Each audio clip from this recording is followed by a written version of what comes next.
So I want to invite everyone to stand up and chant with me. Okay, so when I say, no more, no more blood, no more blood on our hands, I want you to just repeat that, all right? Okay. No more, no more blood, no more blood on our hands. No more blood on our hands. Okay, hold your placards and fists up. No more, no more blood, no more blood on our hands. No more.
An accused person, right? In cases of death, it's the mandatory death penalty.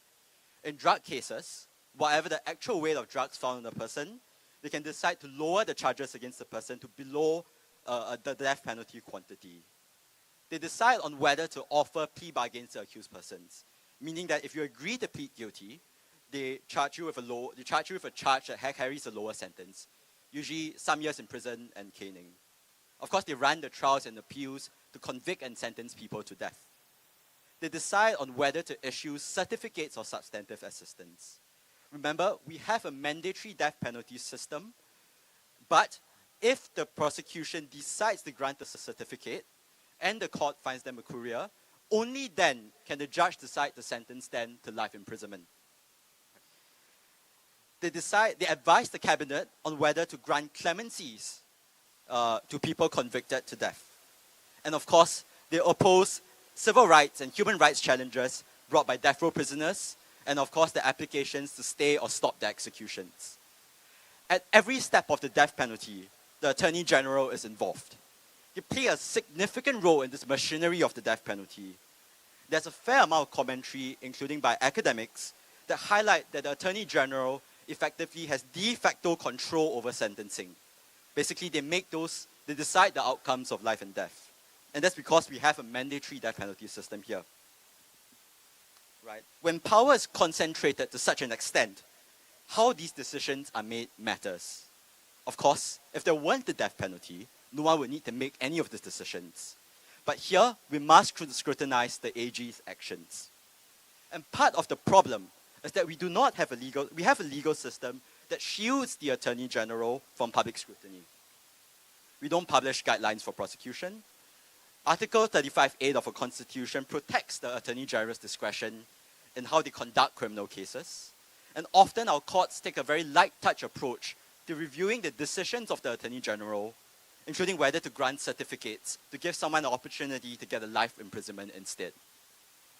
The Attorney General says they are ministers of justice working to serve the public interest. But in all the years I've followed death penalty cases and worked with prisoners on death row, they have shown nothing but carelessness and disregard for the humanity of the people facing the death penalty, instead of regard for any of their basic rights. I'm going to give you some examples of this. In 2024, around 30 death row prisoners filed an application in the court to challenge the legal aid scheme's refusal, blanket refusal, to grant any legal aid or assistance to them after their appeal has been completed. They lost at the trial, and they filed an appeal to the Court of Appeal. I'm going to read you a letter the Deputy Public Prosecutors sent to the Court of Appeal. Right. We refer to the death row prisoners' request for an extension of time to file written submissions and request for an expedited hearing of the appeal. Each of the 36 appellants are persons convicted of capital offences, and with some of them having had the sentence upheld more than a decade ago. 4 had a stay of execution pending the conclusion of this proceeding, as listed in Annex B of this letter. The letter proceeds to say, if an oral hearing will be convened, we request that it be fixed for hearing as soon as practicable, so that the appellant's sentences can be carried out without further delay. So sign off by Timotheus Cole, Deputy Senior State Counsel. At the back of this letter, there are pages and pages of names of death row prisoners that the AGC cannot wait to execute. This is a constitutional rights case about the right to access lawyers and have legal assistance. What can be more fundamental than that? Yet they ask for court hearings to be expedited so they can put the appellants, the death row prisoners, to the noose. What justice does this deliver? What public interest does this protect? Another example from a few months later. 4 prisoners, including Dutch, who was executed last week, sought foreign counsel in a constitutional challenge they had brought since 2022. At that point, the prisoners had approached 16 different lawyers, local lawyers who did not agree to represent them.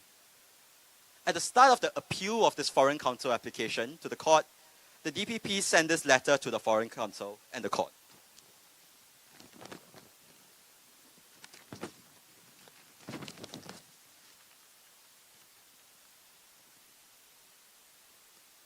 We write to give notice that the Attorney General will be seeking costs personally from the applicants, meaning the foreign counsel, in the event the appeals are dismissed. We are also writing to request that hearing of this matter be on expedited basis. This is signed Claire Poh, State Counsel, Singapore. Here, the AGC are threatening foreign lawyers who are offering the act for free so that 4 death row prisoners may have legal representation in the proceedings concerning their life and death. Of course, this is an effort to deter the foreign lawyers from continuing in the appeal. Have they any shame? Both the Law Society and the AGC opposed the application. They argued that the death row prisoners should argue the foreign counsel case while the lawyers watch on. The court accepted this position.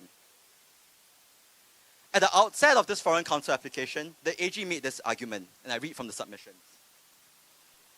The submissions filed by the claimants were drafted with legal terms and arguments.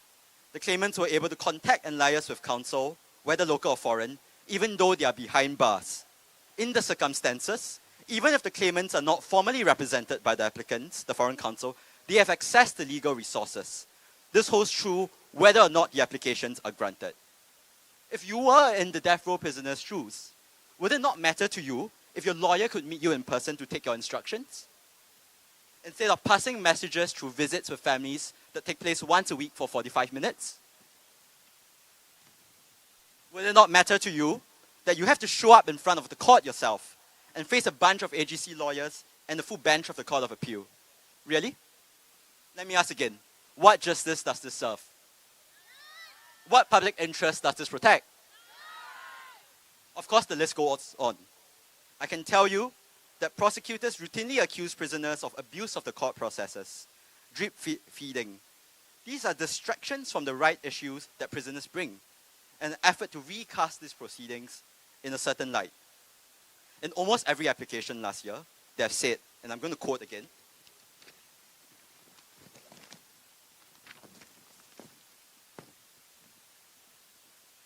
for completeness, we reiterate the reason why we did not ask for costs before the court.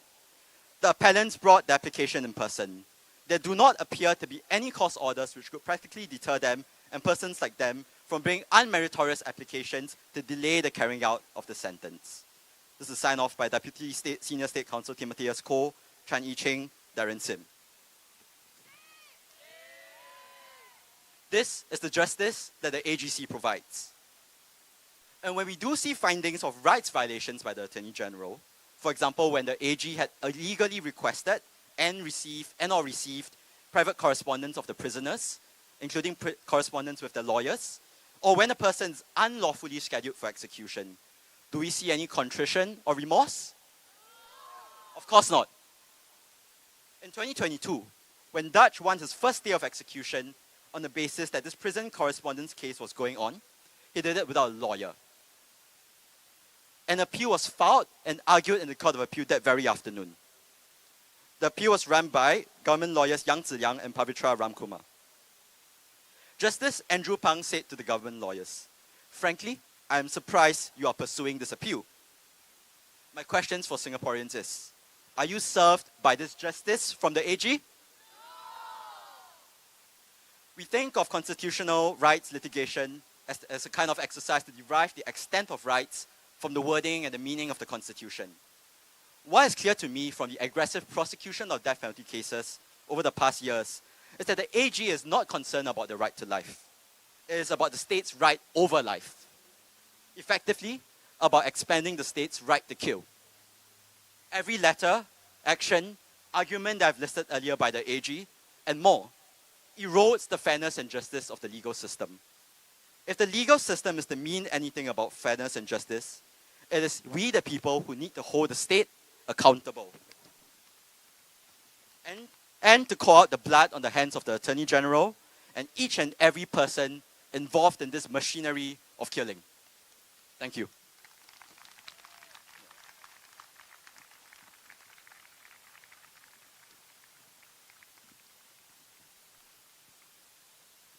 Okay, so before we go on to the second speech, we will do another 2 chants. So could you guys please stand up and face the AGC building again?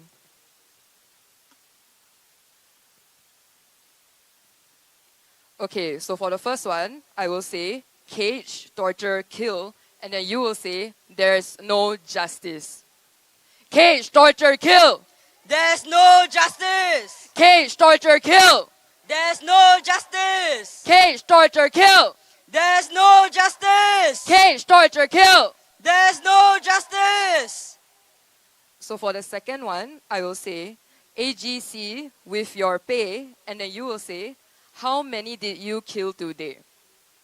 AGC with your pay. How many did you kill today? AGC with your pay. How many did you kill today? AGC with your pay. How many did you kill today? AGC with your pay. How many did you kill today?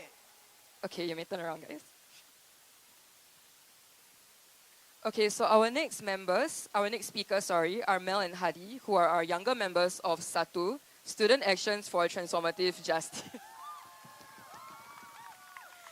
They'll be speaking on the lack of humanity that these prosecutors have, in stark contrast to those on death row.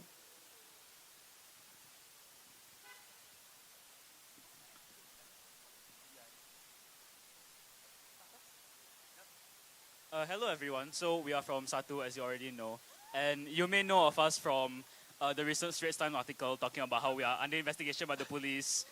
Yeah. Shame! So we as young people are some of the most vulnerable when coming to talking about these kinds of things, because not only do we face prosecution by the police, but we can also face prosecution within school boundaries by administrators and by our professors, like what has happened in so many other countries from America to Indonesia. Yeah, like students have faced many sanctions from speaking out. Like, for instance, like a while back in the movie screening, we learned like during the Palestine encampments that many students lost their scholarships, lost their degrees, got so many things revoked just for speaking out. So this is what we students face. And not only that, we also, because we are youths, we stay with our families, we stay under our parents' roofs, and there's such an atmosphere of fear on speaking out against the government that when our parents hear about what we do, our activism, or see us in the news, what they often respond with is fear. They tell us to stop. They threaten to kick us out of our house. There are some comrades with us who I know have been kicked out personally and are now living on their own, renting rooms or living in shelters. This is what we face. But we will not stop. We will continue speaking out against the government because this is what we believe is right. We won't stop until every last life is saved. Okay, Hadi. I was 6 years old when 25-year-old Dachna Murthy Kataya was arrested at Woodlands Checkpoint in Singapore for smuggling 44.96 grams of heroin across the border. I was 11 years old when he was sentenced to death by hanging. As a 19-year-old student, I and other young people in Singapore have continuously campaigned for the rights of those on death row, their right to comfort, their right to freedom, and their right to live.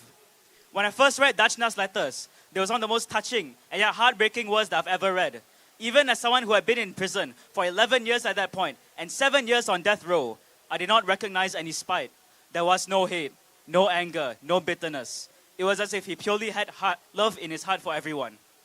In one of his letters, Dachna said, "Every day is my victory, and every new day is a bonus to me.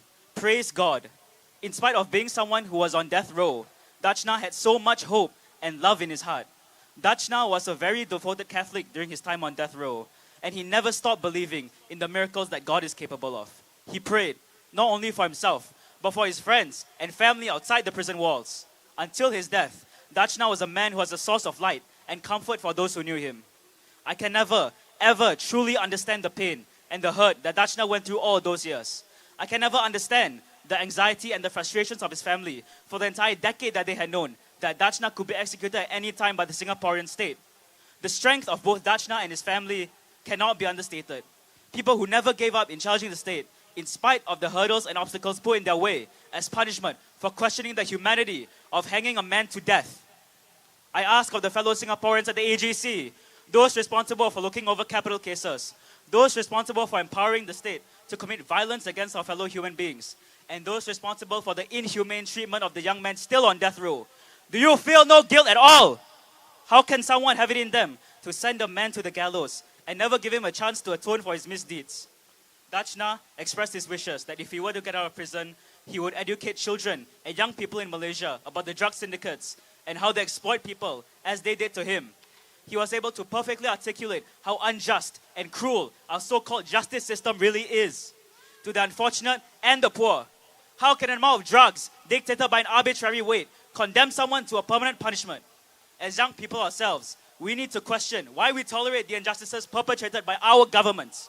I fear that if Singaporeans do not find within themselves the conscience to fight for the most vulnerable members of any society, then we are not a country that can be called developed at all. Do we want to take more lives? No. Are we capable of a society that can treat these men with dignity? Yes. Is there blood on the hands of the AGC? Yes. Is there blood on the hands of the AGC? Yes. I send my condolences to Dachna's family and all of those on death row. I will pass my time over to my friend Mel.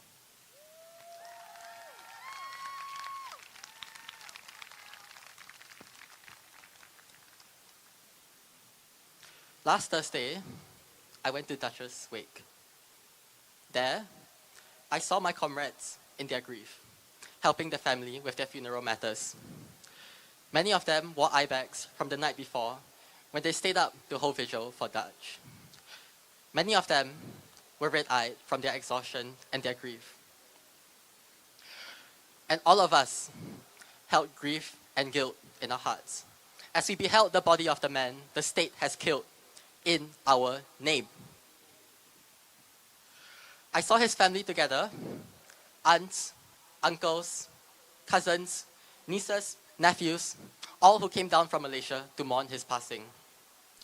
I saw the children too young to understand what was going on, minded by their grieving parents. I saw his sister, tears in her eyes, running her hand over Dutch's fingers.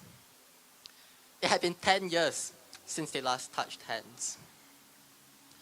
I saw his mother caress his cheek, through her tears, smiling, because after 14 long years in prison fighting for life, her son had finally found his peace.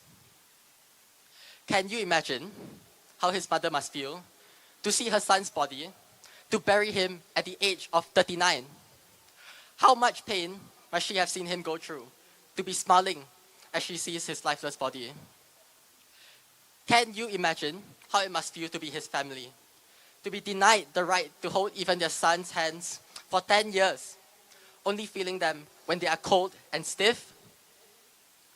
Can you imagine how it feels at the final hour to receive notice of his execution being postponed, only for it to all come crashing down? To beg for a phone call, just one message to be passed to him, just to be told to your faces that no. To be denied even the slightest bit of compassion by our cruel, heartless state. Can you imagine how it feels? Does the AGC know how it feels? Does the AGC know how it feels? Does the AGC know how it feels? Dutch died at the age of 39, a serene expression on his face, his hair growing at its roots, looking as dignified in death as he was in life, lying before a picture of the Lord.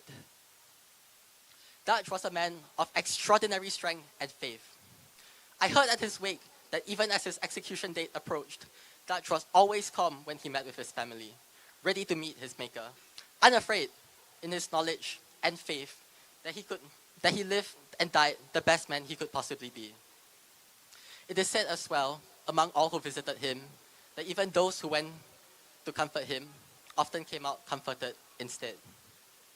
In his final photo shoot before his execution, we see in his eyes not a hint of fear or regret, only joy, as he bears his soul for the world to see one final time. Faced with impossible odds, Dutch's sense of justice never wavered. There was never a moment where he stopped fighting for his life or the lives of others on death row with him. It was Dutch, in his court proceedings, who first uncovered the unlawful forwarding of private prison correspondence to the AGC. Shame! It was Dutch who joined 3 other death row prisoners in leading the constitutional challenge against the state. And it was always to Dutch and Panier that other prisoners would go to for advice on their own legal battles. Did such a brilliant man deserve to die at the hands of the AGC? No! Did Dutch deserve to die at the hands of the AGC? No! Did Dutch deserve to die? No!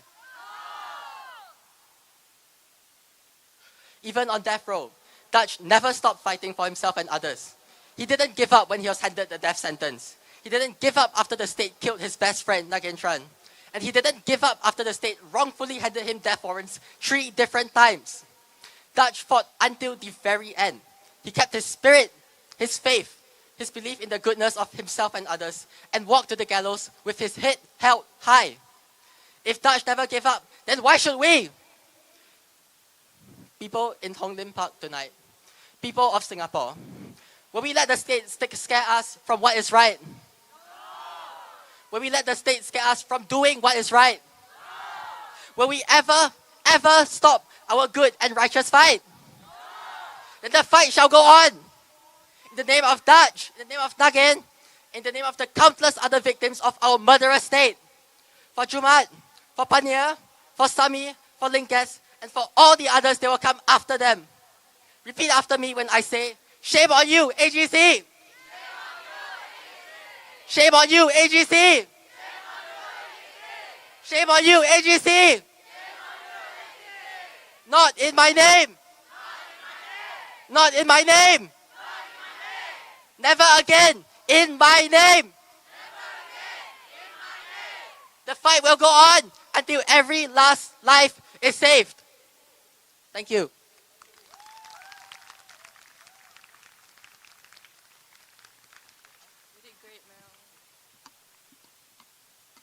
Can we give it up again for Mel and Hadi? And I'm just so proud of, the kids who, sorry, I'm 23, I shouldn't be calling them kids. I'm so proud of the students who are here today, speaking and taking the mic. Kela is also from Satu. A lot of them are under 21. And these folks, people from Satu, they've been facing state prosecution, one after another for joining families to go for letter deliveries, for going flyering door to door to speak to residents, facing smear campaigns and all that. And they're still here so strong today, fighting for what we believe is right, to save the lives of people who have been unlawfully, okay, it's written in the law, but it shouldn't be the law, who have been unrighteously taken from the state and taken from the state full stop, right? And I think as students, a lot of the people who have been taken, who have been sentenced to death, they were in their 20s. They are around our age. I'm 23 today. Dutch was 25 when he was arrested. All of these young people, they were just taken away. Their lives, whatever was left of them, they spent on death row in torturous conditions, and up until the point that our government, the Singapore government, the PAB government, the AGC took their lives away. Do you think that's right? No. Do you think that's right? No. And what should we do as students? We keep fighting, right? We keep fighting? Yeah, okay, so after today, right, we need to keep the fight going, okay? We can't just come to a park today and call it like, and that's it, just join the movement, join TGC, join SATU. Let's keep the fight going together, all right? So today, right now, before we move on to the next speaker, I want all of you to stand up again, same lingo, face the UOL. Now that sign is lighted up so you can quite easily identify where they are now. Face the UOL building, and we're going to chant. I'm going to say, hey ho, hey ho. You're going to say the death penalty has got to go, all right?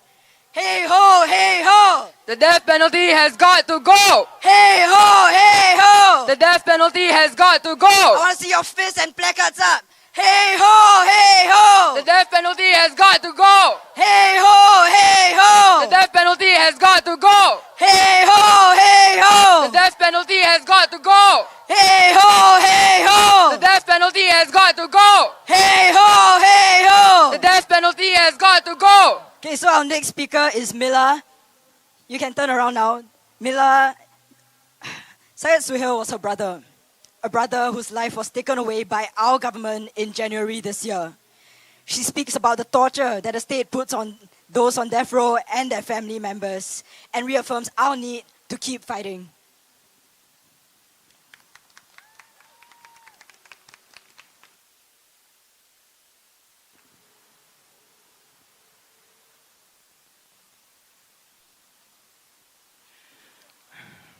Hi everyone, my name is Mila and I'm the sister of Syed Suhail. He was executed earlier this year on 23rd of January. Last week when they announced Dutch's execution was on hold, I was relieved but also worried as there was no clear indication of what was actually happening. I then went online and did what I always tell myself not to do, read the comments online. And of course, I kept seeing the same things being said over and over again. What's the point of fighting for these people? They knew the law. Why should we pity them? They've already been sentenced. Why delay? These narratives haven't changed in years. People said the same exact things about Syed when he was facing execution. And I'll be honest, it makes me angry because so many of these online warriors are so deeply convinced that the death penalty works. But if it truly works as a deterrent, why are there 40 people currently on death row and many more waiting to be sentenced? Why are there more cases piling up with people still being sentenced and appeals still being dismissed? If the death penalty really works, we wouldn't keep catching people with drugs. It's as if people believe that knowing the law is some sort of antidote, as if the law itself is the truth. But people still get involved in the drug trade. That's because deterrence doesn't work.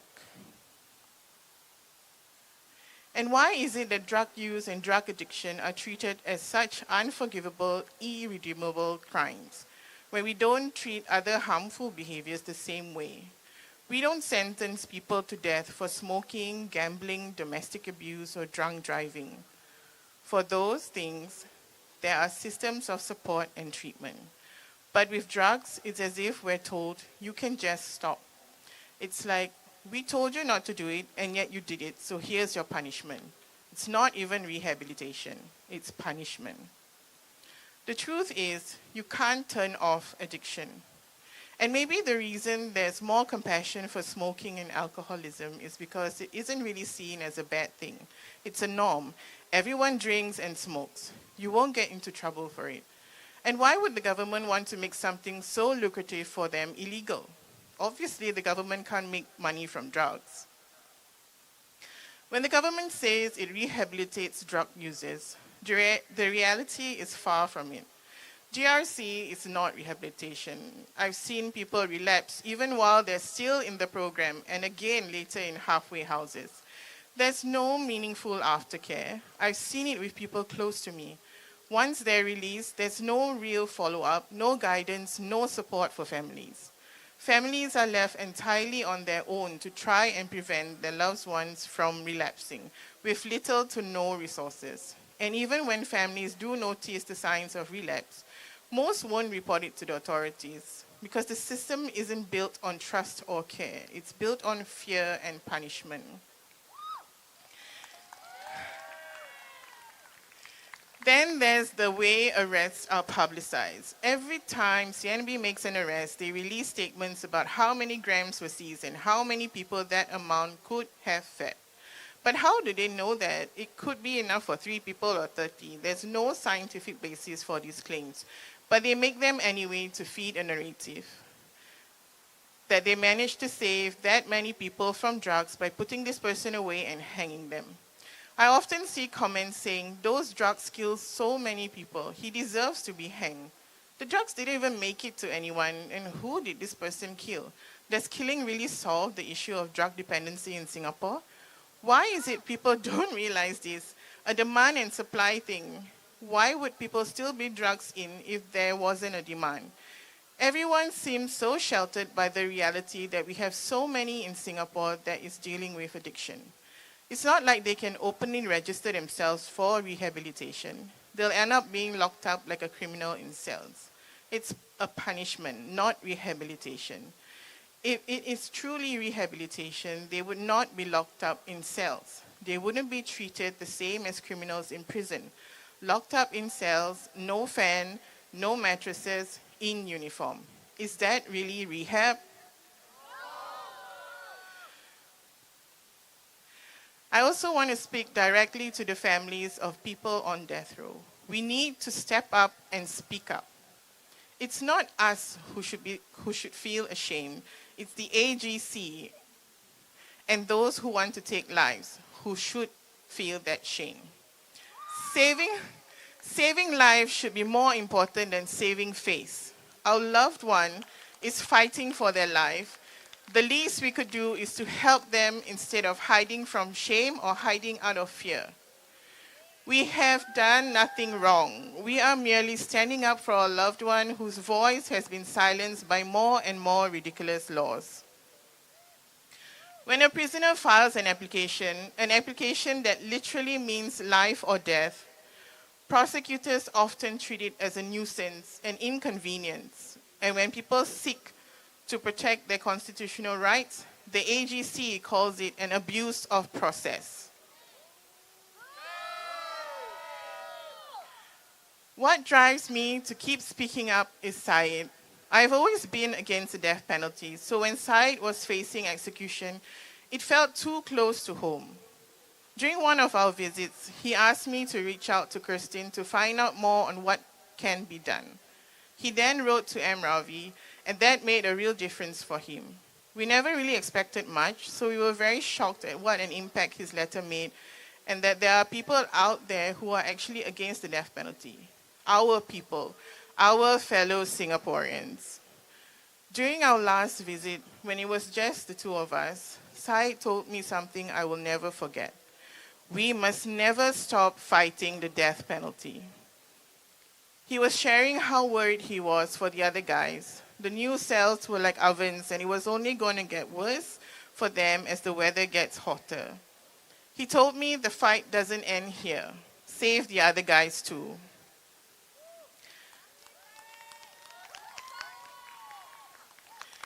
Before I end, I want to share one final story about what happened when Syed was first scheduled to be executed in 2020. It was also confusing and just madness. While waiting for my turn to visit, I was told that the court had granted a stay of execution, but it didn't seem confirmed, so I couldn't really tell Syed yes or no. After my visit, I confirmed with the lawyers again, and it was confirmed he was granted a stay. So I spoke to the prison officers. They said they didn't know anything about it. I felt so lost. How come the court hasn't passed on the message to the prison to halt the execution? I contacted the lawyer and they were just as surprised and immediately worked on the letter to notify the relevant parties. It was close to midnight and Syed was just hours away from being killed. Finally, the officers assigned to my family confirmed that there is a stay and that the prison was aware. They then simply closed the chat route. No remorse. This is what we're dealing with. A system so careless, so indifferent to human life, that even at the brink of death, communication breaks down. A system that doesn't respect life. And that's why this fight matters. It matters not just for the people on death row, but for all of us, because a society that kills in the name of justice is a society that has lost its humanity. And we can and must change that.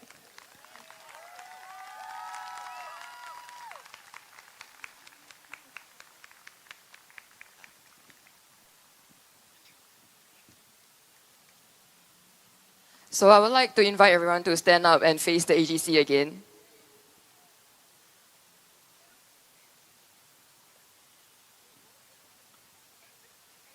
So we'll do this chant again. I will say execution and you will say is not the solution. Execution! Is not the solution! Execution! Is not the solution! Execution! Is not the solution! Louder! Execution! Is not the solution! Execution! Is not the solution! Okay, you may turn back around. So our next speaker is Kokila Anamalai, another member of the Transformative Justice Collective. Kokila will be speaking on how class injustice perpetuates the death penalty and the disparity of outcomes between the rich and the poor.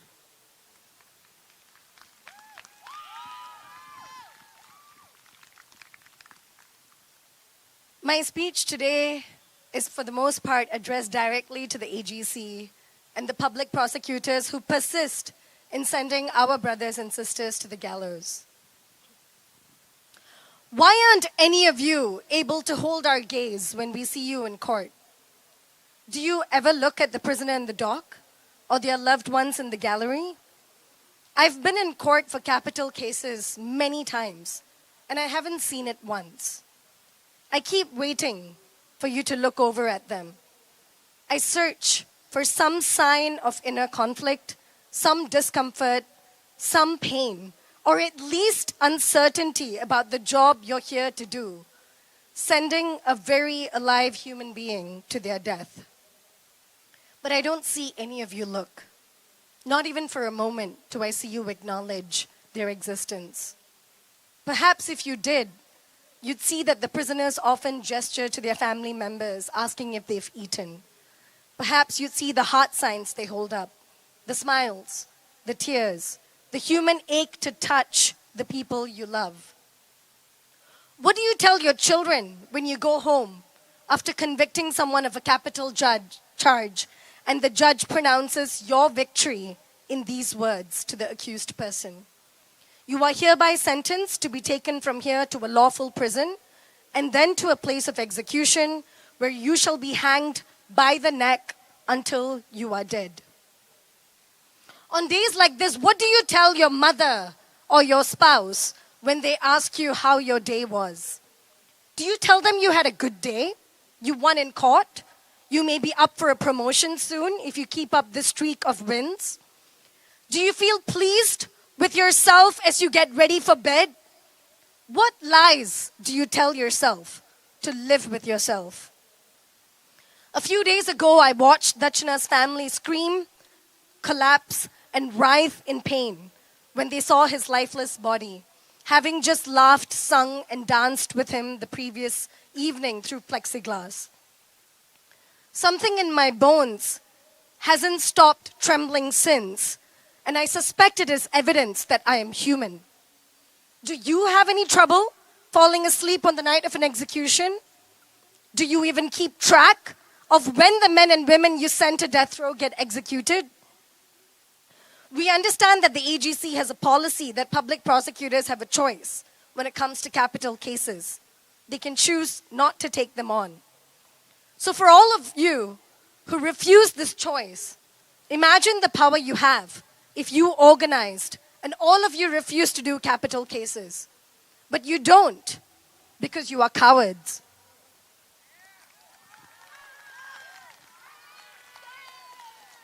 We always say if ordinary people had a front row seat to how the death penalty really works, many more would oppose it.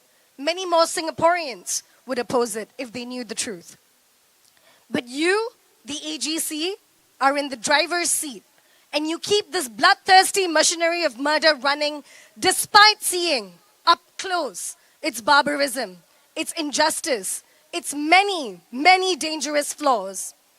While it's understandable why the average Singaporean believes the PAP's myths about the death penalty, you have no excuse.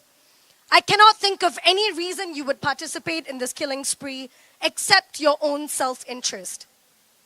Are these destroyed families worth the fat paychecks? For all of your repulsive qualities, I don't believe you are fools. I don't think you believe, not for a second, that you are keeping our society safer by sending poor, desperate young boys or older people who've struggled with lifelong addiction to their death. I don't think you fail to see the contradiction when you decide to proceed on lesser charges against drug syndicate leaders like Lien Ho Heng, who has laundered more than 1.27 million in drug proceeds, and whom one of your prosecutors described as an integral member of the syndicate, likened to a CEO of a company. Meanwhile, you make the decision again and again to send poor drug mules to the gallows, while drug syndicate leaders don't get the same punishment. I don't think that you fail to see the contradictions in our laws when you have to drop the charges against high-level traffickers like Benny Key because witnesses are afraid to come forward. But yet you have multiple presumptions in the Misuse of Drugs Act that allows you an easy path to convict drug mules who are caught with substances in their possession, even though they are not involved in any of the decision making, in any recruitment of customers, or in any other part of the business. I don't think you fail to see the disparity in outcomes between the rich and the poor. I don't think you fail to see who can hire the best defense lawyers, who can afford to file civil suits and pay cost orders. You can't be unaware that the defense lawyers who take on death penalty cases through the legal aid scheme for capital offenses are paid a tiny fraction of what you are paid and have far less resources at their disposal than you do. I want to know, do you feel any shame when death row prisoners like Syed Suhail, Dutch, and Panir Silvam stand up in court against you, unrepresented, and argue legal points so complex that even with all your money, your years of training, your elite education, were beyond your imagination? I approached 22 lawyers personally in the week that Dutch's execution was first scheduled. They all turned down the case, saying it couldn't be won. Dutch argued it himself in court and won.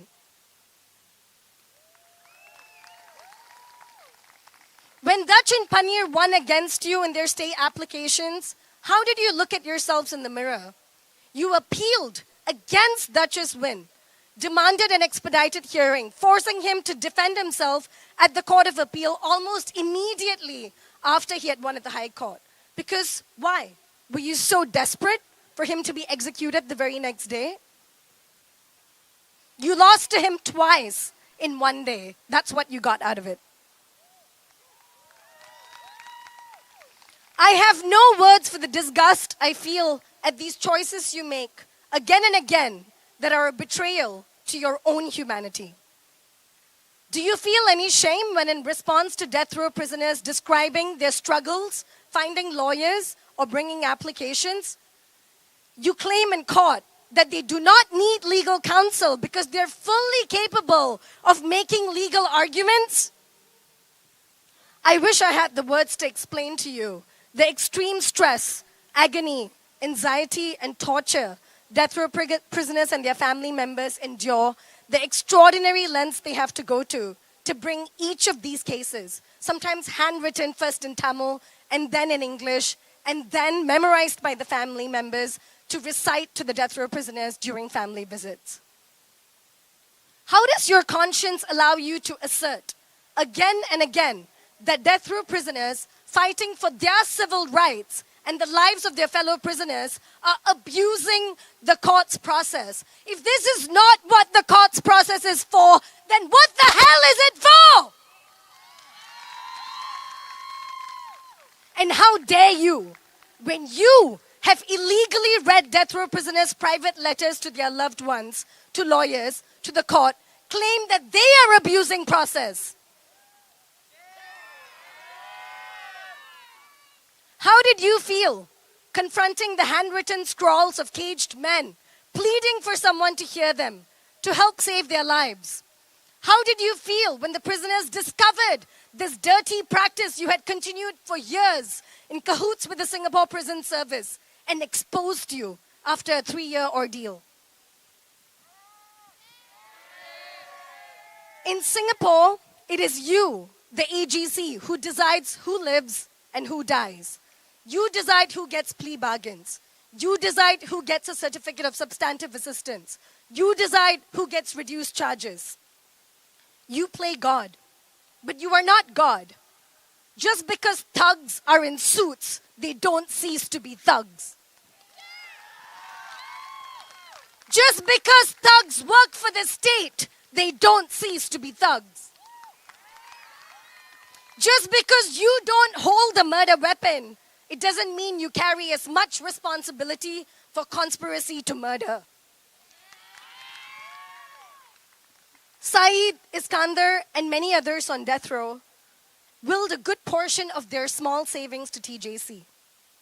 In total, what all the prisoners have donated to TJC in the last days of their lives probably won't even come up to a fraction of a public prosecutor's monthly salary. And yet, this gesture is priceless to us. Among many other extraordinary acts by death row prisoners, this too is one that you probably cannot register the power of. Because at least to me, you are no different to contract killers. You just happen to be employed by the most powerful organization in the country, the government.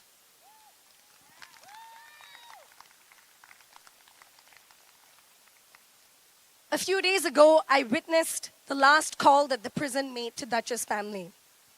We had been waiting with bated breath since 12:30 a.m. when the prison had called to say that the president was considering his clemency and so the execution was on hold. The call came at 1:40 p.m. The family members all were terrified, wondering who should pick it up, passing the phone to each other. They knew it was the prison, but nobody dared to pick it up. Finally, one of them did. And this is the conversation I heard. The president has rejected the clemency. You can come to identify Duchess' body at 3 p.m. Why was the clemency rejected? There is no reason.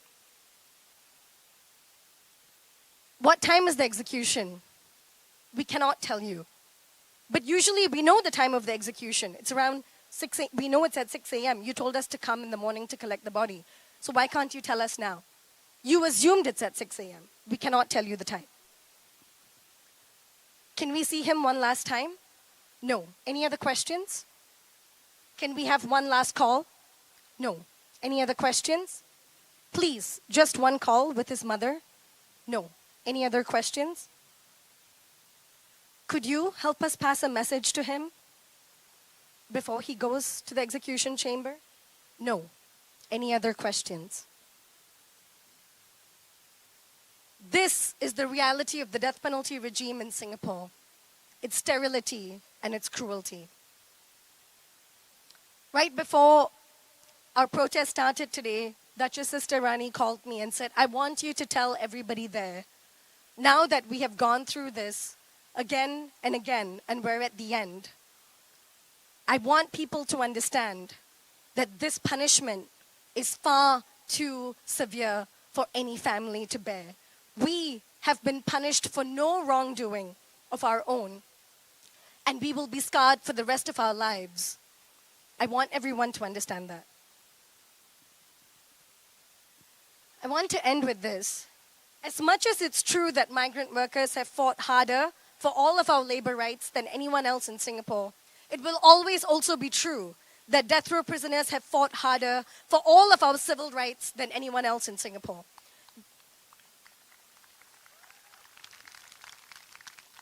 The most oppressed groups in our society have led the way, shown us the path, and the courage it takes to stand up to our oppressors. We continue the fight for abolition in their names. Thank you.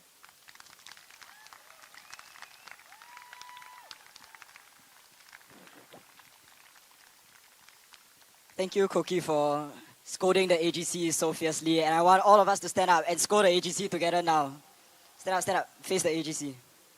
So the first chant that we have for now, I'm going to say, AGC, look at your hands. And you're going to say, there is blood all over them. So that's AGC, look at your hands. There is blood all over them.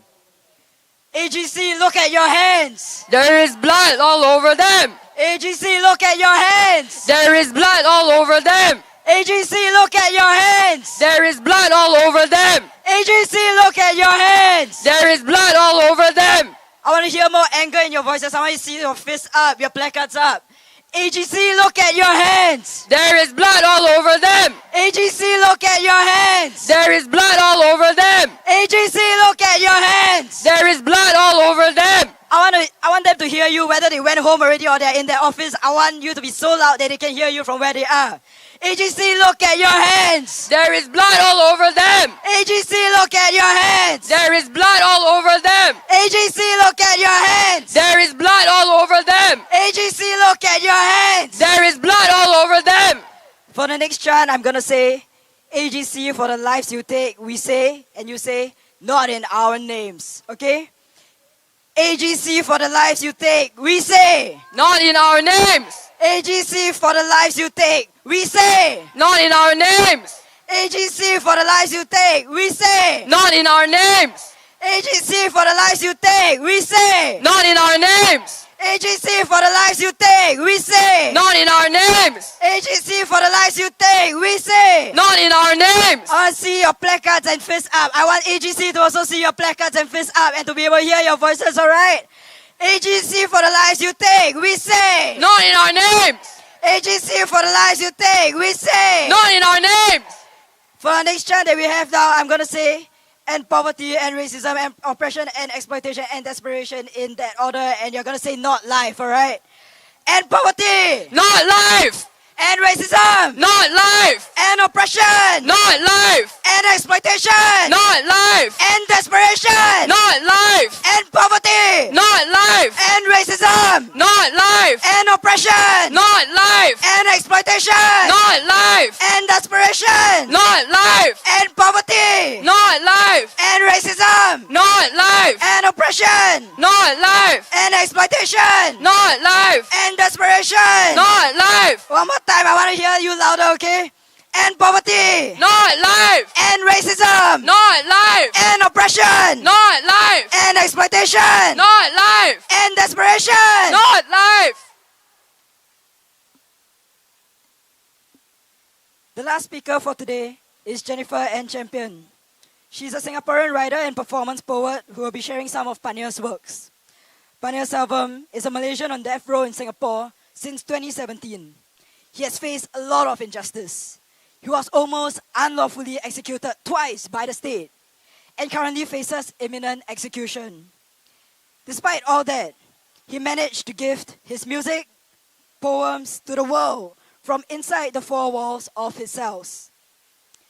On Saturday, his poetry collection, Death Row Literature, was officially launched in KL. This is the book that he launched. We have a browsing copy at our booth. You're welcome to take a look and find out how to get your hands on it later. So for now, Jen will be taking the mic.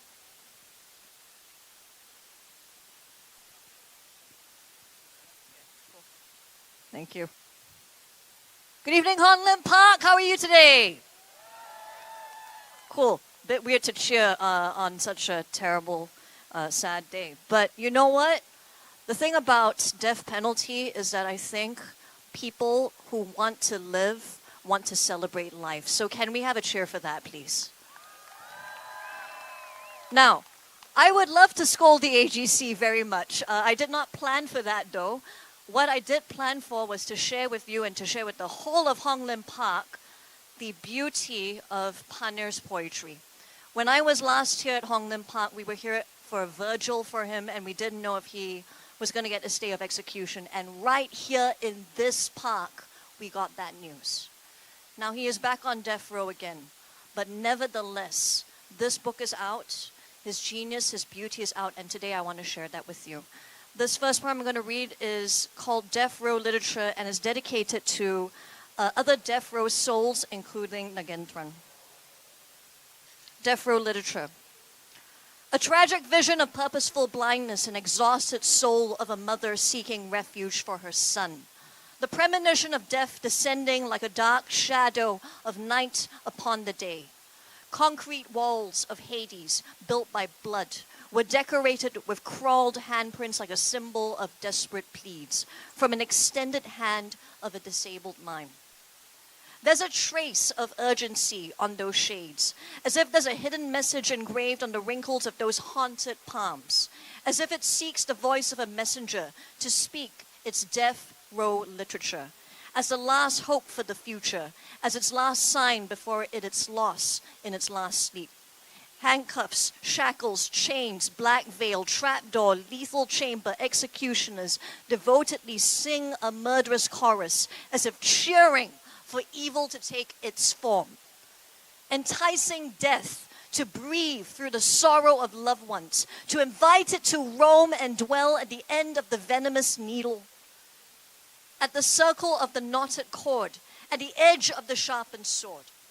It sits nonchalantly like an invisible ruler at the throne of an electric chair to disembowel and devour the scorched flesh, the soul of a thing just a second ago called a human being.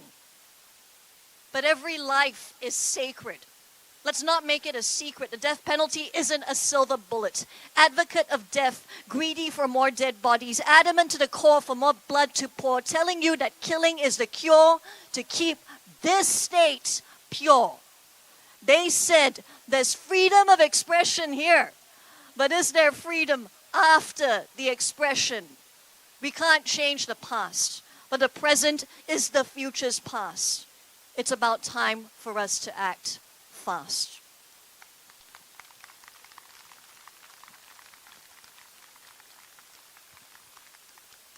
Paner is still in prison right now awaiting death row.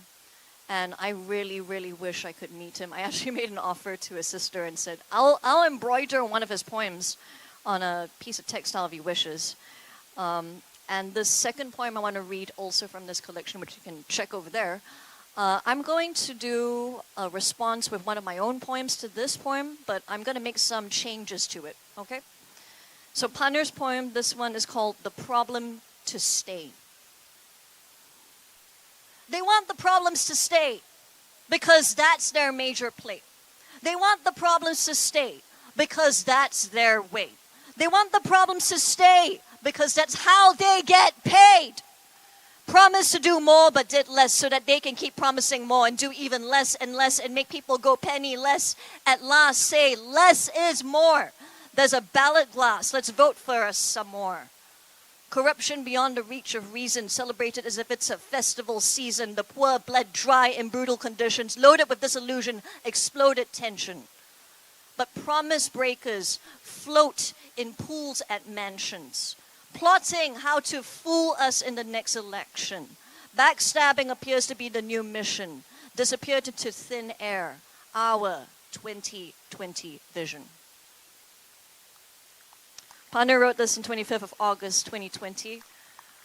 And I wrote this before I had any sense of needing to stand up, needing to add a voice to people who are fighting against the death penalty.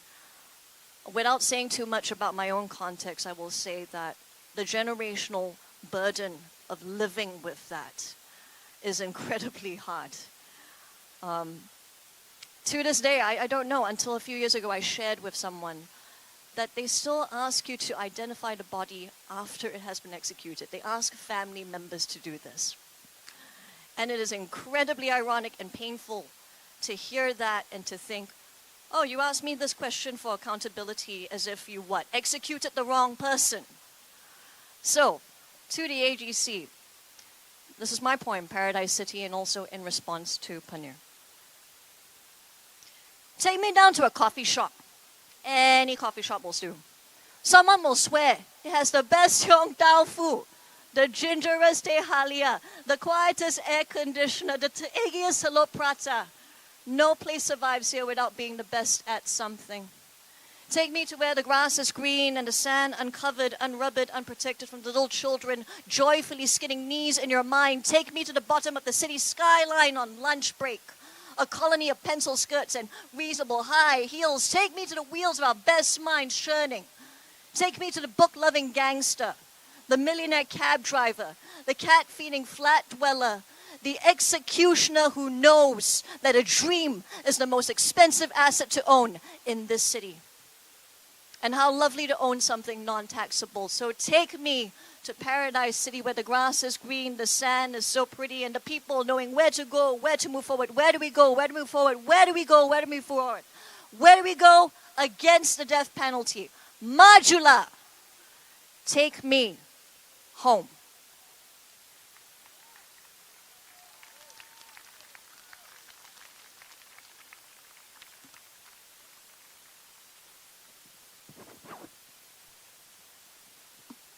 I would like to invite everyone to stand up and face the AGC again.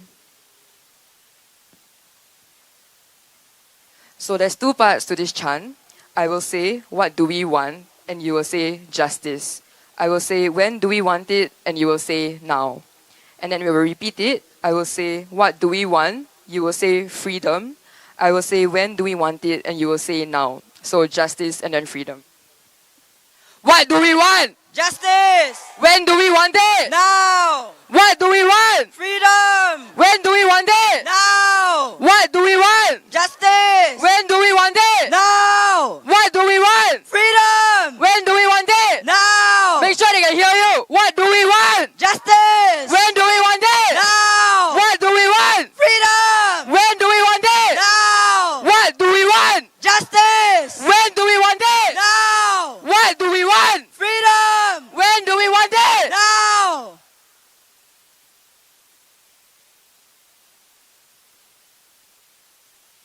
Okay, you guys may turn back around. To get the justice and freedom we deserve, we must keep fighting for them. At the start of the rally, each of you were given a mourning pin at the booth. It is a black square with a safety pin. Can everyone please hold your pin and raise them up high? If anyone doesn't have them, our volunteers will come around to pass them to you. Please raise them up, guys. Okay, continue keeping your hands up with your pins.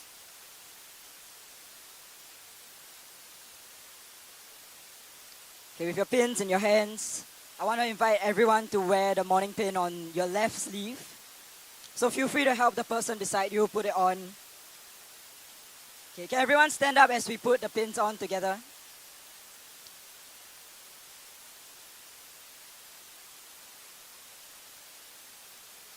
So again, put the black mourning pin on your left sleeve. Feel free to help one another out while you're at it. If you don't have a mourning pin, there are volunteers going around. Just raise your hand or wave to them. So as you are putting the pins on for one another, let's keep in mind that we wear the mourning pin in memory of Dutch and the many others who have been killed by the people across the road via the death penalty. Their lives were taken in Changi prison, just a 25-minute drive from here. Through the state's murderous regime, we have lost 11 lives this year alone.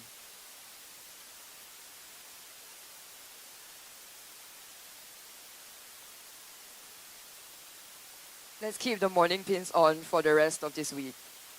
Wear it to work, to school, to exercise, to eat. Wear it everywhere.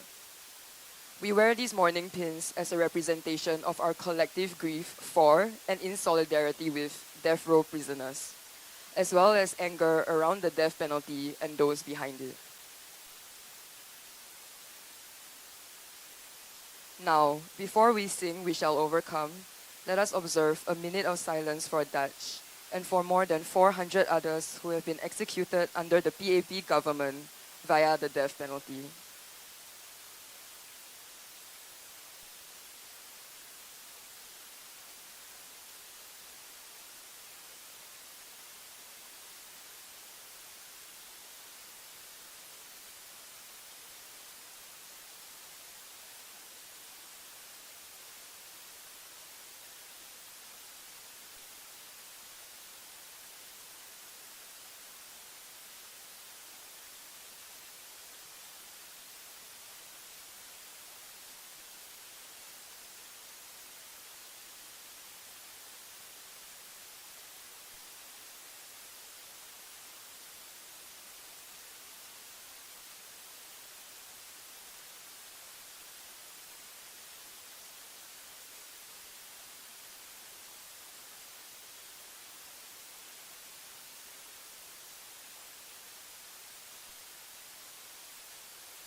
Now we'll be singing We Shall Overcome together.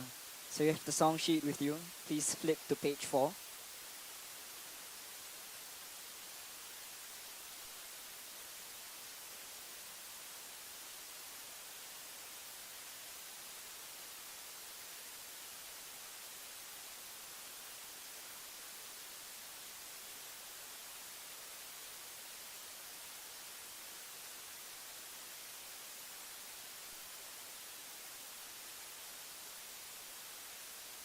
Okay, so as we sing the song together, can I invite everyone to turn on the torch of your phone and hold it up, and also come closer together. Let's hold one another while we sing the song. Yeah, so your torch, the electric candlelight, if you have it. I want to see everyone hold it up for me, please. And stand close to one another, and we'll be singing the song together. So again, that's page 4 of the song sheet.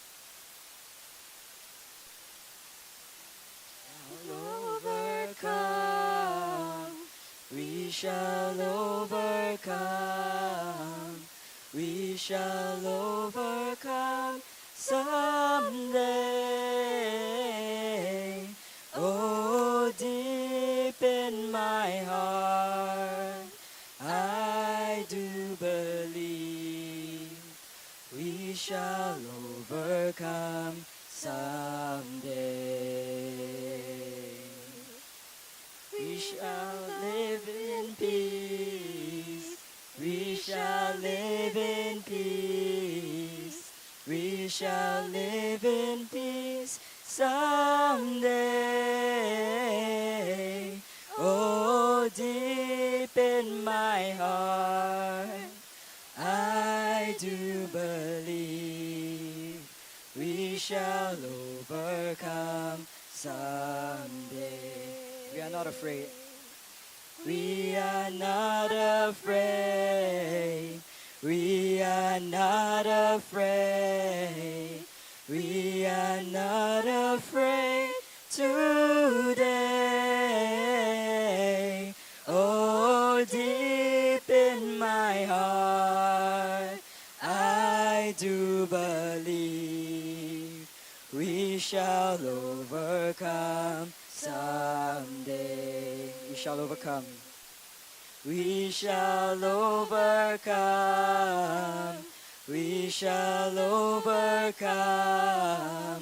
We shall overcome someday.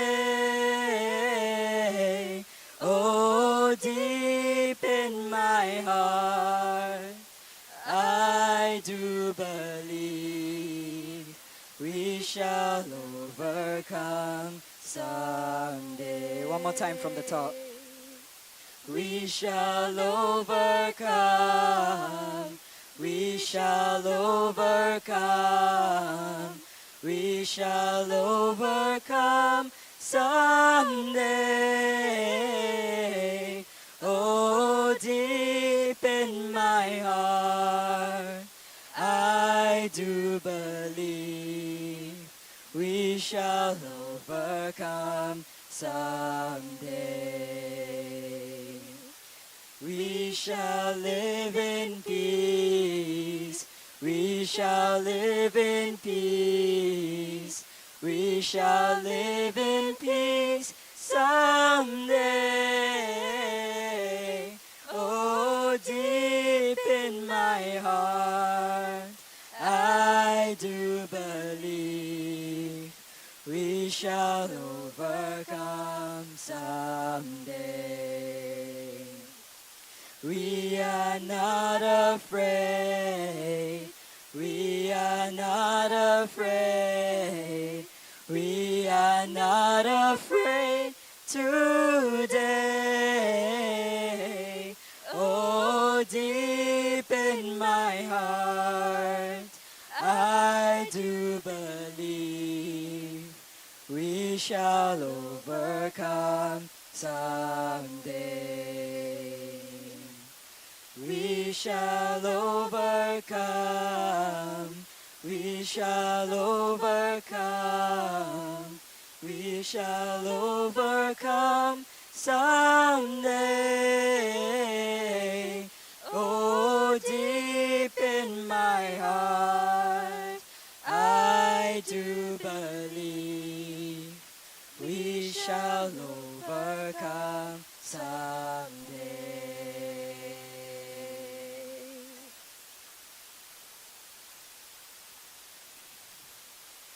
As we hold on to our grief and anger, I'm reminded of a poem by Assata Shakur, a black liberation activist who passed on a few days ago. It reads, "You died, I cried, and kept on getting up, a little slower and a lot more deadly. As we grieve the state's violence against Dutch and all the other death row prisoners and their families, let us use this as fuel for our collective, unapologetic rage. What the state fears is not our despair, but our organized anger. That is what will keep our fight going, so that we shall overcome someday." So, over the next week, keep your mourning pins on. Let this be a conversation starter amongst your friends, families, and co-workers. And beyond this week, we keep the struggle going. Sign the petition calling for a moratorium on the death penalty at change.org/stopthekillingsg. And join the movement through the Transformative Justice Collective, Student Actions for Transformative Justice, and/or the Alliance Against the Death Penalty by signing up at tinyurl.com/abolitionsg. So once again, the two links, change.org/stopthekillingsg and tinyurl.com/abolitionsg. Feel free to speak to us at the booth as well if you'd like to ask more about the membership. I'd like to close with a quote from Duchess' mother, Lakshmi Amma. She said, "Your government wants you to be afraid. Don't be afraid. They will try to stop you. Don't stop." Okay, so now we would like everyone to gather for a mass photo. So if you guys could hurry to the center and just stick close to one another.